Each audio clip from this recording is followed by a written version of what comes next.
일단 좀 여쭤보고 싶은 건 저한테 자산 상태표랑 보내주셨잖아요. 예, 예. 요거를 좀 설명을 해 주시면 좋을 것 같아요. 아, 그럴까요? 그러면은, 잠시만요. 예, 제가 화면을 좀 공유를 드리고 이걸 보시면서 설명해 주시면 저도 좀 이해를 더 할 수 있을 것 같거든요. 예, 예. 그, 모든 회사들이 다 재무 상태표를 대부분 갖고 있잖아요. 그쵸. 예, 그리고, 현금 흐름표도 그 안에는 뭐, 대차 대조표도 있고, 현금 흐름표도 있는데, 각 가정도 작지만은, 그거를 좀 상태 파악을 하고, 파악을 해야지 제가 나중에 제 지금 현재 자산이 얼마만큼이 있고, 그거를 나중에, 노후 목표에 맞게, 운용을 잘 할 수 있을 것 같아서 이거를 일단 만들어 봤습니다. 그래서 이쪽 지금, 업무 하시나요? 아닙니다. 저는 원래 건축 설계를 했고요. 아, 지금은 부동산 개발 담당 임원이에요. 그래서 거기도 현금 흐름표 같은 거는 해요. 그러니까 현금 흐름 할인법을 이용해서 개발 프로젝트에 대해서 처음부터 끝까지 숫자로서 이제 하기는 합니다. 그러나 이제 이 재무 상태표를 만드는 건 아니고요. 이 재무 상태표는 어떤 법인이든 그게 인격이 법인이든 개인이든 만들어서 좀 자기 상황을 알고 현금 흐름도 좀 파악을 해야 될 것 같았어요. 그래서 이 재무상태표에 보시면 일반 회사에서 쓰는 재무상태표는 아니고 저희 가정에 맞는 은퇴, 뭐 투자, 기타 현금, 부동산으로 크게 구분을 나눴고 은퇴 안에서 연금저축 펀드 그리고 IRP 하고 저는 그 개인 연금저축 개인 그 IRP 하고 있는 거라서 그건 DB라고 했고 회사 거는 DB예요. DB고 와이프도 저도 그렇고 그리고 국민연금은 사실상 자산에 넣기는 좀 그렇지만 우리가 계속 넣고 있는 거니까 그래도 넣어놨습니다. 청약저축은 예전에 넣어놨는데 지금은 운용하지 않고 있고, 그거를 이제 은퇴로 잡았고요.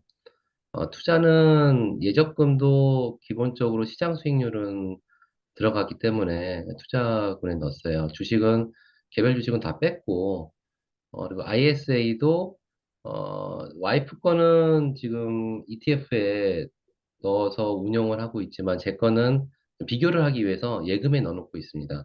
그래서 투자에 넣어놨고, 기타 자산은, 감가상각 있는 자동차 넣어놨고, 보험 우리가 넣고 있는 거에 대한 만약 환급을 받았을 때 얼마만큼 환급받을 수 있는지, 그리고 현금은 지금 당장 제가 쓸 수 있는 요구불 예금, 그리고 상품권, 복지 포인트 가지고 있는 거, 외화 자산, 저도 넣어놨어요. 부동산 지금 살고 있는 부동산 하나 있어가지고, 실조가 아파트 하나 넣어놨습니다. 그래서, 그렇게 자산을 구성을 했고요.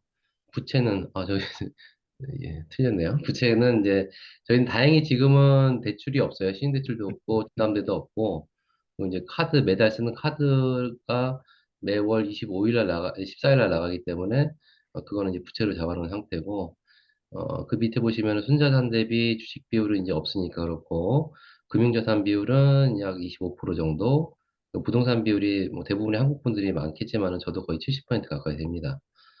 어, 예, 그렇습니다. 예. 아, 네. 운용자산표도 좀 말씀을 드릴게요. 운용자산표는 주식 그리고 채권, 그러니까 ETF로 거의 다 돌리는 거 있죠. 그리고 아까 말씀드렸던 ISA, 예적금, 요구불 예금 이거 갖고 이제 운용을 하고 있는 자산이 전체 총 자산이 100으로 했을 때 한 19.5% 되고요. 나머지 비유동 자산이 한 80.5% 정도 됩니다. 예, 네, 감사합니다. 몇 가지 좀 여쭤보고 싶은 게 있는데요. 예, 일단은 재무상태표랑 현금흐름표 만드는 건 정말 중요하다고 저도 생각하거든요. 예, 네, 보통 이거 하기 쉽지가 않아서 예. 네, 이거 업데이트를 어느 정도에 한 번씩 하세요?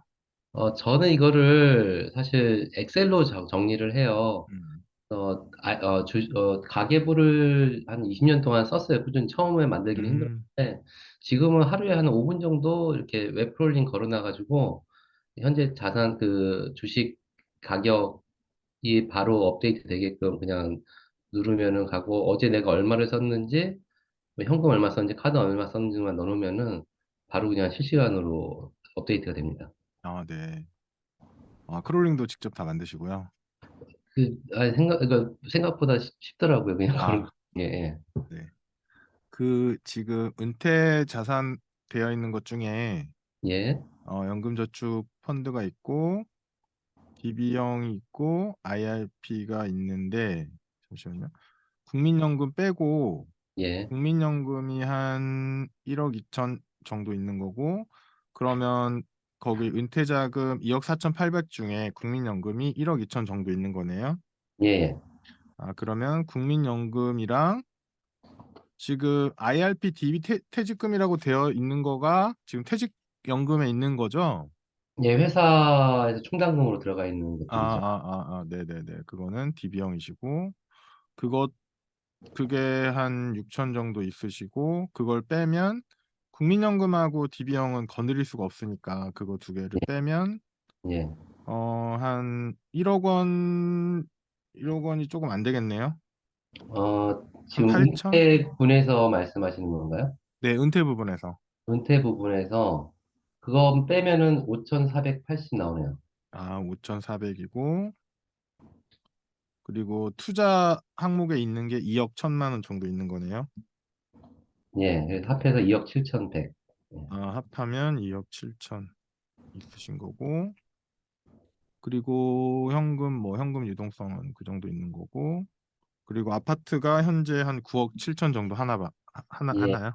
예, 네, 알겠습니다. 그리고 지금 여기 밑에 가보시면 요거는 이제 연도별로 정리를 하신 거고 예. 요것도 한번 설명해 주실 수 아, 있을까요?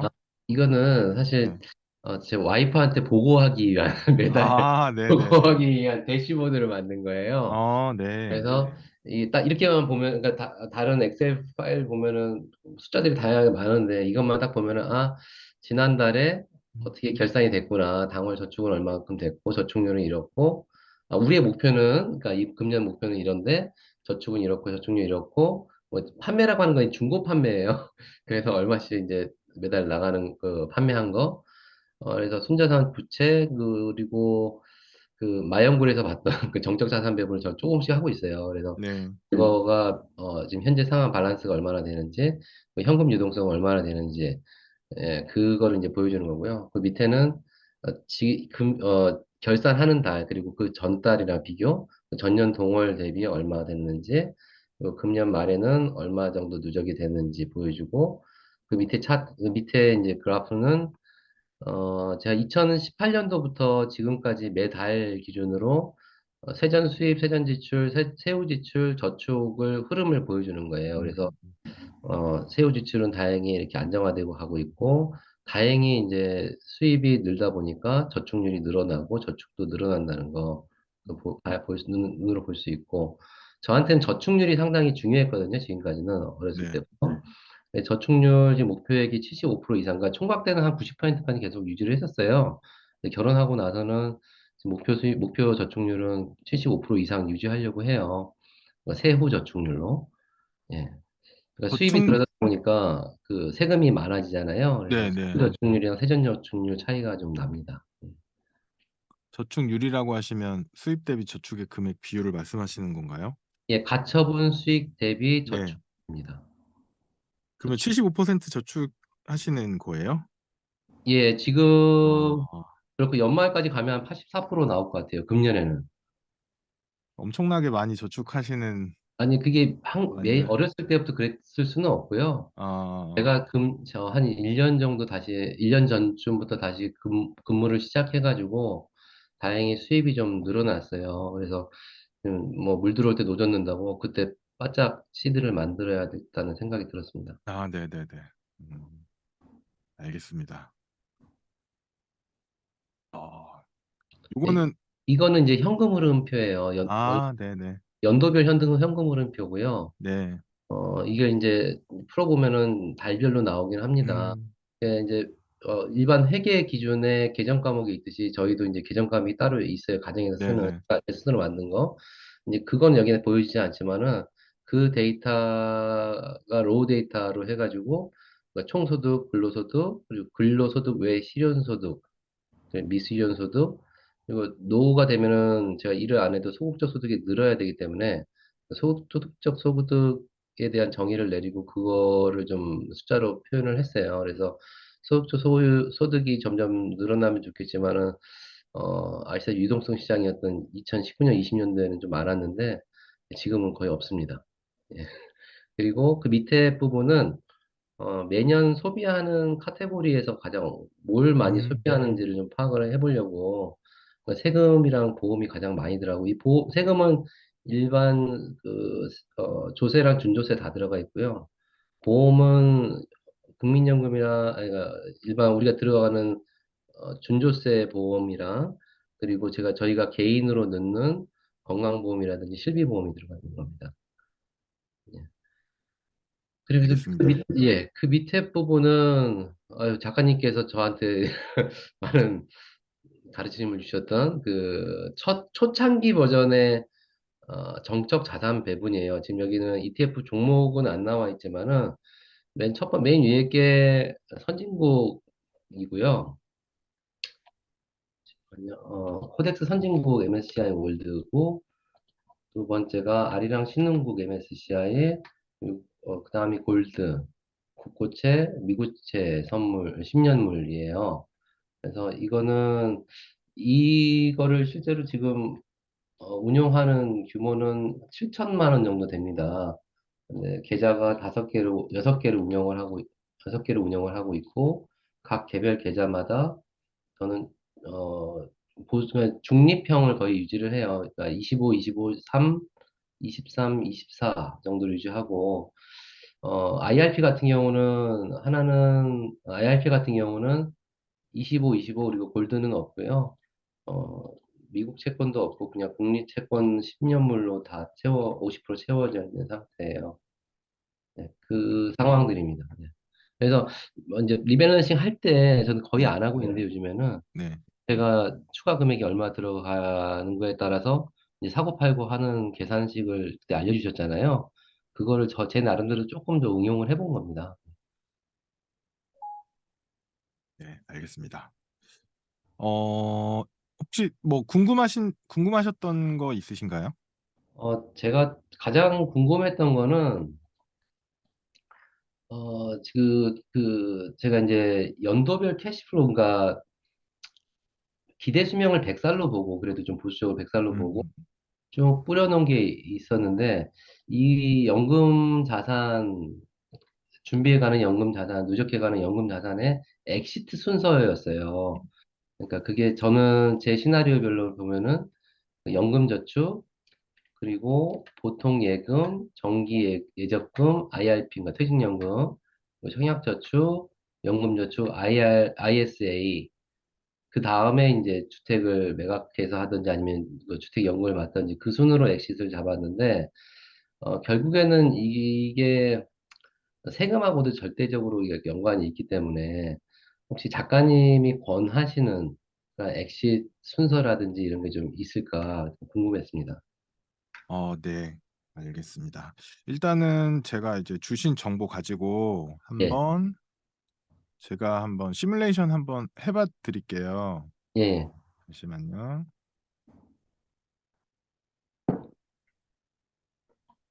엑셀 파일 보이시죠? 예, 보입니다. 네네네.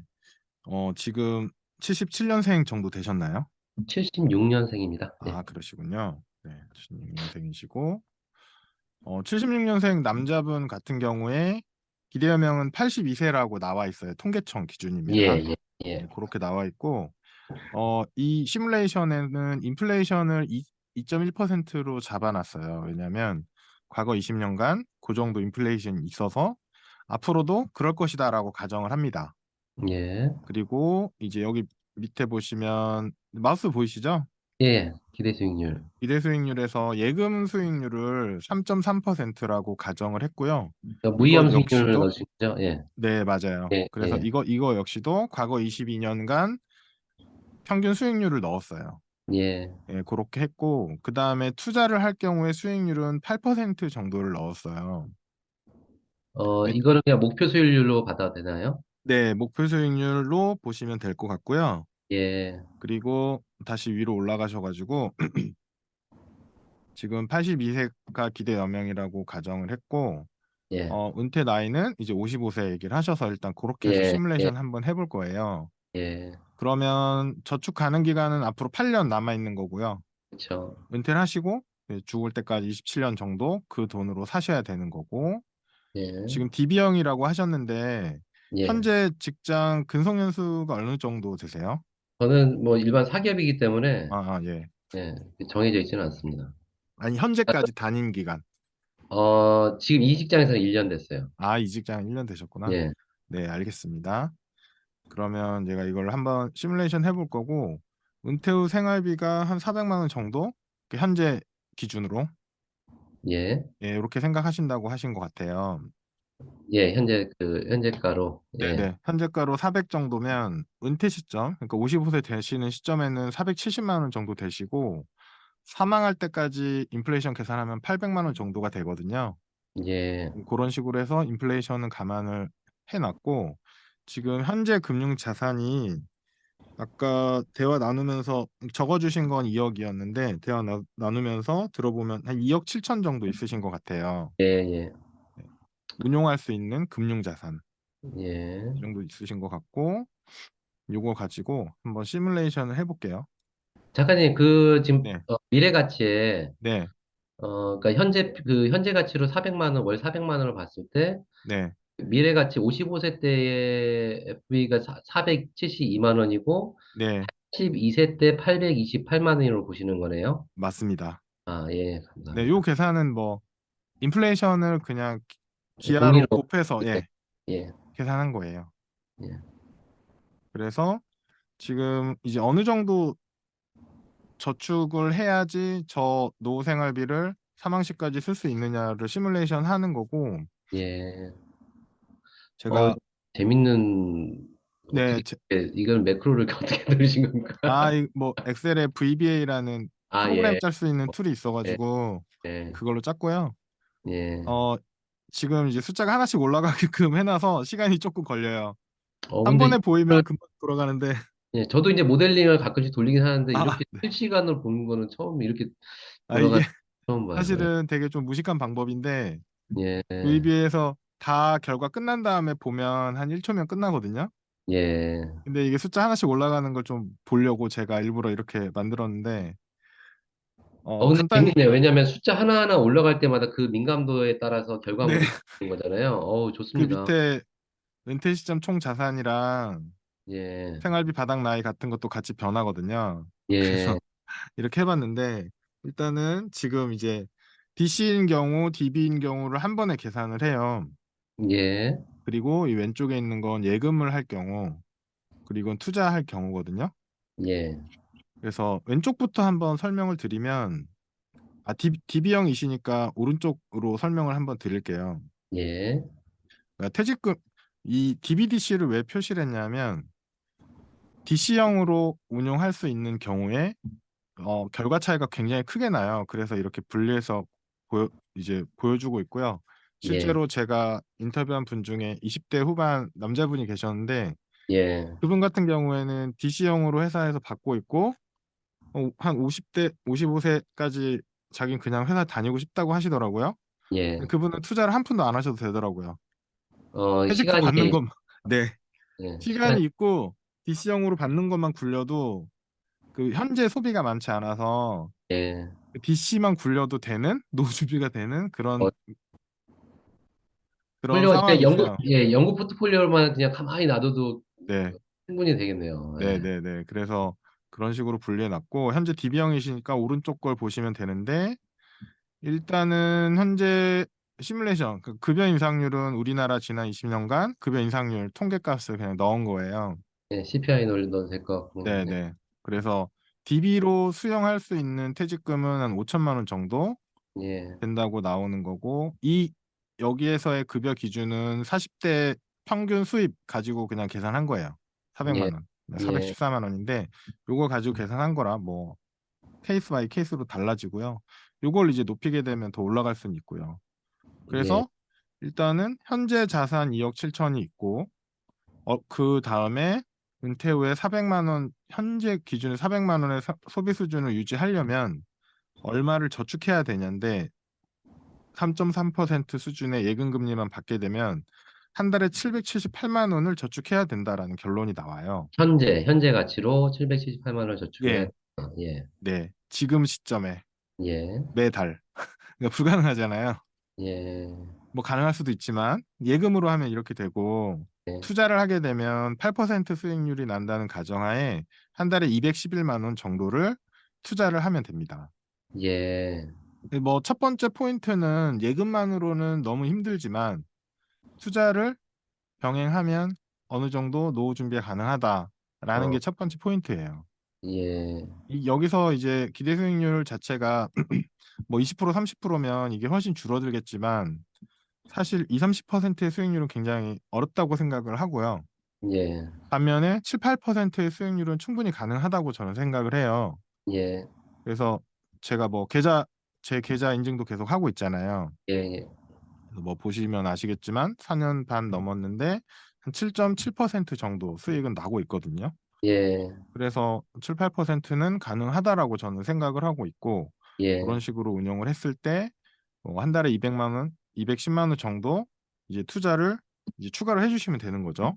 예, 물론 여기 있는 2억 7천도 굴리시는 조건이고요. 둘 다. 예, 예, 투자로 굴리시는 조건으로. 근데 이제 수입이 이제 아내분이랑 합쳐서 한 달에 1,700 예, 정도. 예. 예, 근- 가처분 그 네. 정도는. 그 세금 빼고 1,700 정도의 수입이 있으시고 여기서 저축을 꽤 많이 하시는 편이셔가지고 이 정도 자금 만드는 거는 어렵지 않으실 것 같아요. 예, 그래서 이제 중요한 거는 이거를 그냥 예금을 해서는 안 되고 반드시 운용을 하셔가지고 적정한 수익률은 만드셔야 되는 거고 그리고 여기서 포인트가 재밌는 것 중에 하나가 뭐냐면 여기 요 마우스 있는데 보시면 은퇴 후에 생활비 총액이 한 20억 정도 돼요. 예, 현재 나이 시점에서는 한 17억 정도 환산되거든요. 예, 그렇겠죠. 예, 예, 그래서 노후 자금이 뭐 15억, 20억 필요하다라는 얘기가 이런 식으로 나오는데 이거를 예금만으로 하게 되면 113억 9천 정도가 은퇴 시점에 필요한데 예, 투자로 하게 되면 8억 정도만 있으면 돼요. 예, 요 오른쪽에 그래프 보이시죠? 예, 이게 뭐 공리국이나 이게 재투자 곡선이 확실히 보이네요, 곡선이. 예, 예, 맞습니다. 여기 노란색이 예금이고요. 예, 파란색이 투자예요. 예, 그러니까 훨씬 적은 금액을 모아도 된다라는 게 첫 번째 내용이고 두 예, 번째는 인출을 할 동안도 예금으로 인출하면 그냥 훅 떨어지는데 투자를 병행할 경우에는 떨어지는 각도가 굉장히 낮죠. 음, 네, 그래서 투자가 반드시 필요하다라는 메시지를 좀 전달해 드리고 싶었고 여기 밑에 있는 이제 주황색 선이 매년 사용되는 생활비예요. 조금씩 늘어나잖아요. 그러면 그 가정 조건은, 네, 그러니까 82세에 돈을 그 다 쓴다. 종가가, 터미널 밸류가 0이다. 종가가 0이라고 보고 이렇게, 맞습니다. 다 팩테스팅을 한 거네요, 결국에는. 네, 그렇게 해서 시뮬레이션 한 거예요. 예, 그래서 실제로는 이제 81세 안 죽을 수 있잖아요. 그런 리스크가 있기 때문에 좀 더 이제 많이 저축을 하는 게 당연히 하긴 하고요. 예, 그리고 이제 이렇게 이제 81에서 82세로 정해서 하는 이유가 뭐냐면 뭐 100세, 120세까지 유효한 캐시플로우 만들면 좋은데 그 뭐 생각보다 너무 어려운 게임이 될 수 있고 너무 예, 막연해져 버려서 이런 식으로 이제 접근을 하고 있고요. 예, 그리고 뭐 예를 들어서 요 케이스라고 보시면 한 달에 210만 원 정도를 이제 투자를 하셔야 되는데 제가 이제 추천드리는 거는 뭐 매번 하지만 연금저축, IRP, ISA 이 계좌부터 가득 채우라고 말씀드리잖아요. 예, 그래서 한 달에 200이면 1년이면 2,400 정도 되는데 예, 그러면 연금저축 IRP 합쳐서 1,800까지 납입 가능하잖아요. 그렇죠. 예. 네. 그래서 그걸 가장 먼저 채우는 게 유리한 것 같고요. 저희도 금년부터는 그거를 지금 채우려고 목표로 하고, 네네네. 그리고 그 다음에 ISA 채우면 되고 예, 그리고 이걸 아내분까지 합치면 곱하기 2가 돼요. 3,600 절세 되니까. 계좌만 7,600어치 넣을 수가 있거든요. 예, 예, 그러면 어, 절세 계좌를 활용하기에 그렇게 부족한 금액은 아닌 것 같아요. 매년 7,600 넣을 수 있는 사람 많진 않거든요. 예, 예. 예, 그래서 그걸 최대한 활용하실 필요 있고, 그리고 이제 55세까지 생각을 하시면 55세에 어차피 연금 인출을 계획을 하셔야 되니까 그 전에 많이 만드실 필요가 있는 것 같아요. 예, 그리고 그다음 인출을 하시는 거는 예, 저도 지금 굉장히 고민 중인데 제가 요즘에 되게 진지하게 연금 인출에 대해서 공부를 하고 있어요. 예. 기존에 뭐 마법의 연금 굴리기나 여기에도 이제 인출에 대해서 간략하게 쓰긴 했는데 사실은 좀 더 복잡하거든요. 네. 그리고 세금 그 생각난 김에 말씀드리면 이제 연금에 돈을 넣어가지고 1년에 1200 이상 인출을 하면 소득으로, 종합소득세 대상이 되잖아요. 예, 그 질문 되게 많이 받았어요. 작가님은 연금에 되게 많이 넣는 걸로 알고 있는데 그 세금은 어떻게 할 거냐 이런 질문 되게 많이 받았거든요. 예, 그런데 그 최근에 제가 올렸던 영상 보셨는지 모르겠는데 예를 들어서 연금저축보험이랑 연금보험이랑 연접한 비교한 영상 혹시 보셨어요? 못 봤습니다. 예, 나중에 한번 예, 보시면 도움이 되실 것 같은데 간단하게 설명을 드리면 연금보험의 장점이 비과세예요. 그렇죠. 예, 비과세를 장점으로 얘기를 하고 근데 같은 보험사에서 연금보험도 팔고 연금저축보험도 팔아요. 그래서 제가 실제로 대형 보험사에서 두 가지 상품에 대해서 그 설계서를 받아봤어요. 예, 설계서를 받아가지고 시뮬레이션을 해봤는데 실제로 그 상품들에서 나오는 돈 자체, 수익 자체가 굉장히 낮아요. 관리비 때문에, 운영비 때문에 그런가요? 그렇죠. 어, 네. 운영하는 관리비 때문에 그런 것으로 보이고 일단은 구체적으로 걔네가 왜 이렇게 하는지는 잘 안 보여주잖아요. 그렇죠. 예, 보험사 같은 경우에 정보가 거의 다 없거든요. 그래서 예, 실제로 내가 고객으로 해서 상담을 받아야지만 뭔가 결과물이 나와가지고 그 결과물을 받아서 이제 비교 분석을 했었는데 연금저축 펀드 기준으로 해서 3.6% 수익만 나도 국내에 예, 나와 있는 대부분의 연금보험, 연금저축 보험 상품보다 훨씬 나아요. 그렇죠. 예, 예. 여기서 말씀드리는 게 제가 시뮬레이션 했던 그 상품들이 30세에서 60세까지 50세까지 납입을 하고 65세부터 95세까지 받는 케이스였어요. 예, 근데 그걸로 비교를 했었는데 연금보험이나 연금저축보험이 1년에 1200 안쪽으로 받았었거든요. 예, 근데 이제 연금저축 펀드로 제가 이제 시뮬레이션 한 거는 7.2%짜리랑 예, 3.6%짜리 두 개를 했어요. 예, 3.6%는 그냥 계산하기 쉽게 하려고 이제 7.2%의 절반으로 계산을 했는데 예. 3.6%짜리가 한 1,500만 원? 1,600만 원 정도 받거든요. 차이가 3, 400 나네요. 그쵸. 그러면 여기서 이제 질문이 들어오는 게 그건 세금 내지 않냐? 세금 내죠. 1,200이 넘었으니까. 예, 예, 근데 제가 어떻게 시뮬레이션 했냐면 다른 수입 다 없고 예. 사적연금에서 1,600만 원 받으면 1,600에 대해서 종합소득세 낸 걸로 계산했어요. 그러면 거의 없지 않아요? 이거는, 몇십만 원 돼요. 네, 어, 몇십만 원 되는데 예. 뭐 몇십만 원 세금을 내도 남잖아요. 그렇죠. 이게 3, 400, 스프레드 3, 400만 원인데 10만 원, 네, 몇십만 원 네. 세금 내면, 그리고 7.2% 수익 나는 케이스도 계산을 했거든요. 그게 예, 더 메인이긴 한데 그거는 연금 수령액이 6천만 원이에요. 예. 1년에. 그래서 한 1,000만 원 정도 세금 나가거든요. 980 얼마 정도. 세금 빼고 5천만 원 실수령액이 생겨요. 예, 5.5% 빼고 실수령액이 그 정도 되는 거죠. 아니 5.5%가 아니고 걔는 이제 1,200을 초과하기 때문에 종합소득, 소득세. 종합소득세나 예, 분리과세 중에 선택해서 내야 예, 되잖아요. 예, 네, 그래서 그 정도 금액 되면 이제 분리과세가 더 유리하거든요. 예, 그러면 16.5% 세금을 내는 거예요. 6천만 원에 대해서. 예, 그러면 세금만 한 1,000만 원 나가거든요. 예. 그 이제 세금이 많이 나가지만 중요한 거는 수익 금액이 실수령이 5천 정도 되거든요. 그러니까 세후 소득으로 봤을 때 세후 수익률로 비교를 해야 될 것 같아요. 이거는. 그렇죠. 예. 세후로 봤을 때 연금보험이나 연금저축보험이 1,200 정도 받는데 연금저축 펀드는 세후로 5천 정도로 받는 거죠. 음, 그러니까 이게 비교할 대상이 아닌 거죠. 그렇죠. 그러니까 그러니까 예, 뭐 아시겠지만 무서워서 장 못 맞습니다. 담근다고. 맞습니다. 그래서 세금도 수익이 있어야 내는 거고 수익보다 더 많은 세금을 내진 않잖아요. 예, 네, 그래서 제가 그 영상을 찍은 이유도 저도 궁금해서 한번 제 거 이제 해가지고 시뮬레이션 해본 거고 비교를 해본 거죠. 그래서 뭐 세금 자체가 그 메인이 되지는 않더라라는 게 제 결론이었거든요. 예, 물론 이제 조건은 있어요. 이거 그 시뮬레이션은 다른 수입이 없고 배우자 한 명 있고 뭐 이런 몇 가지 조건이 있었는데 만약에 자기가 수입이 있다라고 하면 그건 사실 행복한 고민이라고 저는 생각하거든요. 그렇죠. 예, 예, 저도 이제 뭐 저도 일하는 걸 뭐 좋아하는 편이긴 해서 계속 일을 할 건데 그렇게 되면 이제 그런 이슈가 걸릴 수 있는데 그거는 그때 좀 더 디테일하게 세무사랑 상담을 할 필요가 있는 거죠. 예, 그렇죠. 그러겠죠. 그리고 기본적으로는 이제 연금을 인출하는 세금과 관련해서 연금을 인출하는 전략은 저도 지금 공부를 하고 있어요.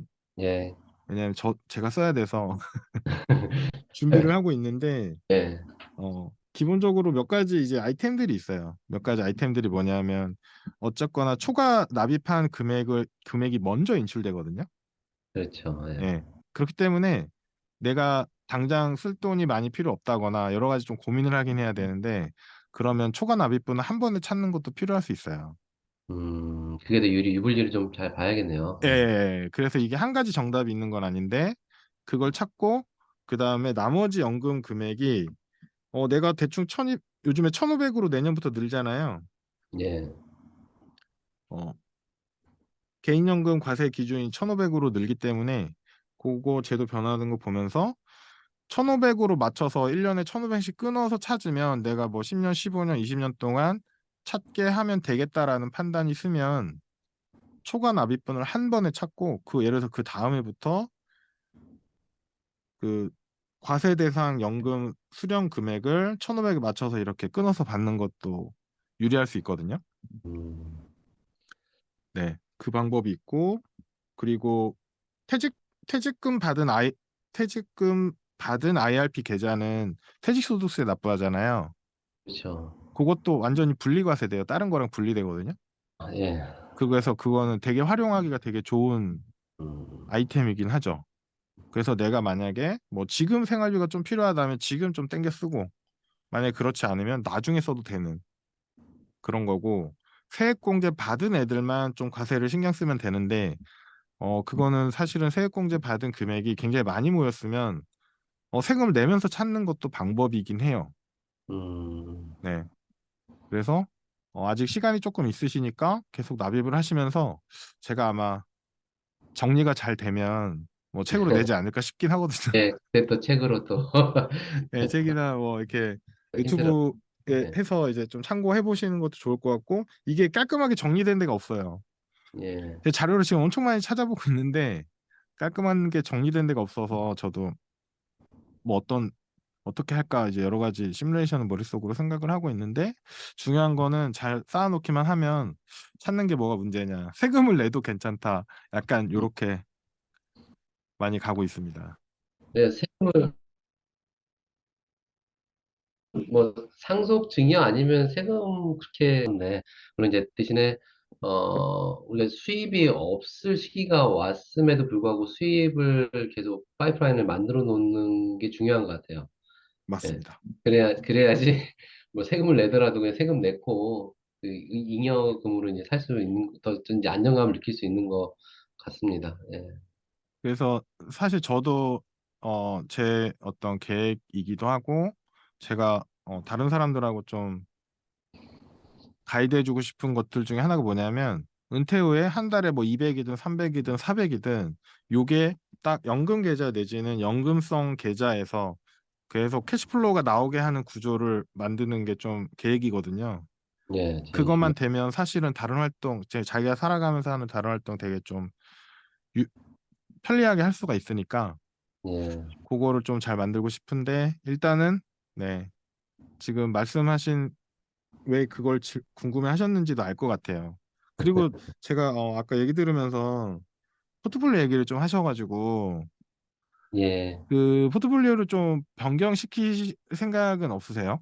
제가 게을러서 그렇지, 지금 그 작가님이 조금 업데이트한 그 비중으로 좀 변경을 할 필요가 있어요. 지금 준비하고 있고, 공부를 더 해야 됩니다.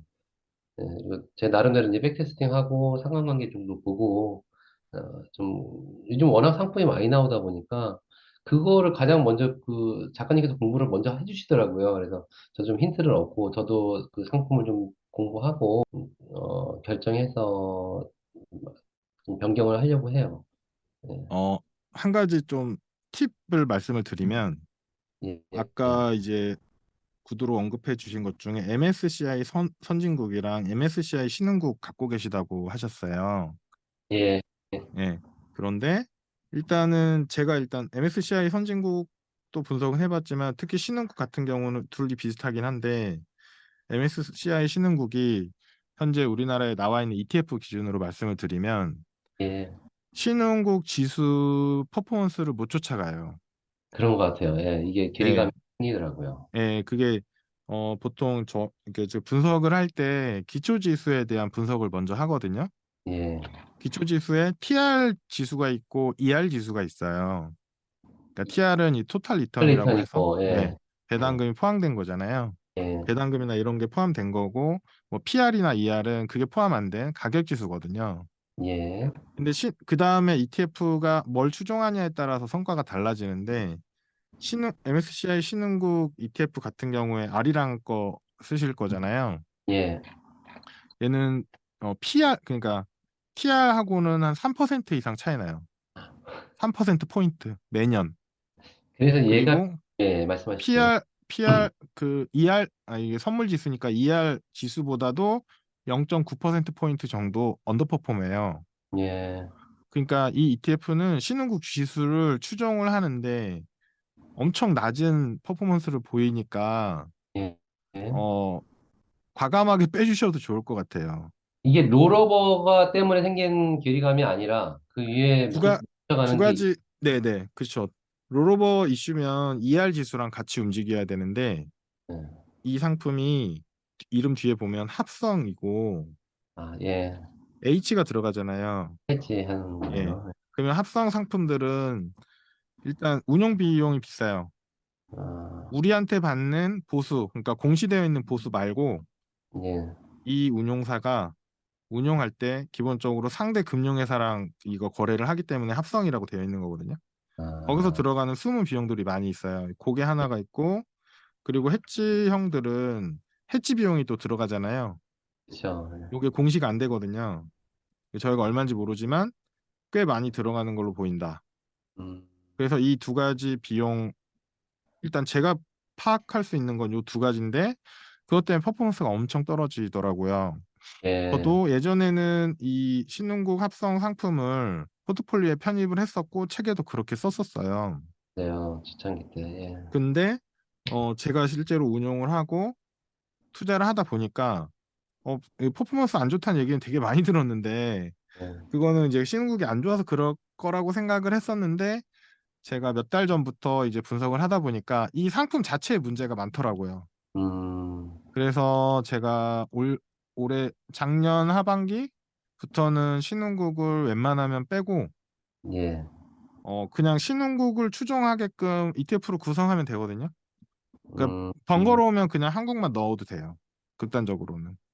예, 근데 한국만 넣기에는 리스크가 좀 있으니 신흥국 지수를 구성하고 있는 게 중국이 한 30% 되고요. 예, 그다음 대만, 인도, 한국 이런 순이에요. 예, 근데 대만 ETF는 없거든요, 국내에. 예, 대만이 우리나라랑 거의 똑같이 움직여요. 예, 비슷한 것 같아요. 이게 네, 지수가 똑같이 움직여서 저 같은 경우에는 이제 중국 다음 인도니까 인도 넣고 한국 넣고 이런 식으로 해서도 구성하거든요. 그러면 그 신흥국 자산군이 전체 자산군 대비 한 25%라면 25%를 세 개로 나누는 거죠. 중국, 인도, 한국으로 해서 이렇게 좀 나누시는 거네요. 그러니까 네. 종목을 세 개로 ETF로 그런 만드시는 거. 식으로 신흥국 아, 포지션을 대체하는 거예요. 결국에는 이제 비중이 똑같기 때문에 나가는 관리 비용도 거의 비슷할 것이고, 그러나 기존의 아리랑 신흥국 MSCI보다는 퍼폼이 더 쓰다. 그 네, 왜, 계류 왜 3% 그러, 이상.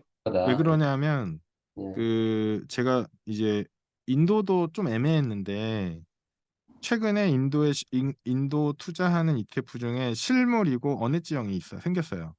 어, 그러니까 예, 현 합성이나 선물 들어가면 퍼포먼스 떨어지는 거고 해지형이 들어가면 또 퍼포먼스 떨어진다고 봐야 되거든요. 예, 그래서 제가 말씀드린 것도 한국이야 당연히 다 실물이잖아요. 해지형이 예, 없고. 근데 중국, 인도 예, 같은 경우에도 해지형의 현물 상품 같은 거를 이제 접근하는 게 좋다라고 생각이 들고요. 음, 그러니까 처음에 운용사들이 상품을 만들 때는 보통 현물을 잘 안 해요.